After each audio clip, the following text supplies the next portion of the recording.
Banyak orang rela hancur pelan-pelan hanya karena mereka sayang sama jerih payah yang sudah terlanjur. Dan gua hampir jadi salah satu dari mereka. Tanggal itu seharusnya jadi hari kemenangan gua. Surat resign udah di tangan. Mimpi jadi pengusaha penuh waktu sudah di depan mata. Tapi, tepat di hari itu, bisnis gua justru harus tutup. Dan gua dipaksa memilih antara harga diri atau logika. Oke, jadi momen itu gue punya dua opsi. Yang pertama, gue resign dari pekerjaan kantoran gue untuk mempertahankan bisnis gue.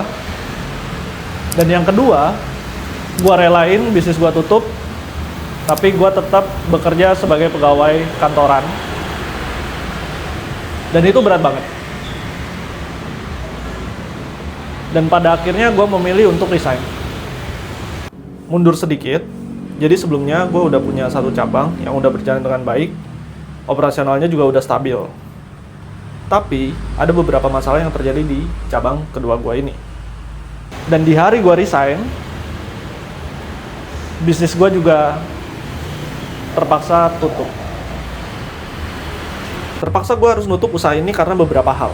Dan yang paling besar itu sebenarnya masalah karyawan. Sebenarnya, gak semua karyawan gue kinerjanya jelek. Ada yang bagus, bahkan ada yang bagus banget. Tapi kebanyakan yang di cabang gue yang baru buka ini, mungkin gue lagi sial aja. Alasannya juga macam-macam. Ada yang gak diizinin orang tua, begitu habis gajian langsung cabut. Ada yang bertahan seminggu, bahkan cuma 1 hari. Tapi jujur, hampir semua alasannya gak jelas. Kenapa gue nggak tutup waktu itu? Mungkin karena gue kena sunk cost fallacy kayaknya. Otak gue bilang, sayang uangnya, udah keluar banyak, masa nyerah?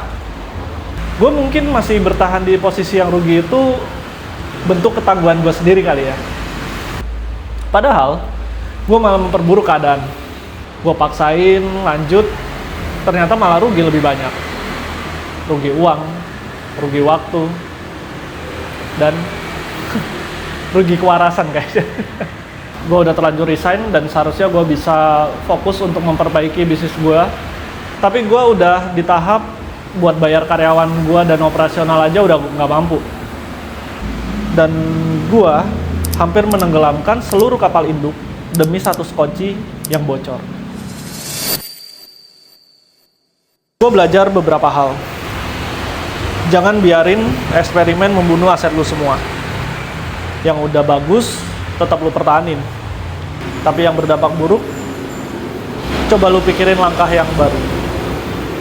Jangan pernah dengerin ego lu, karena lu merasa lu udah berkorban banyak buat hal itu.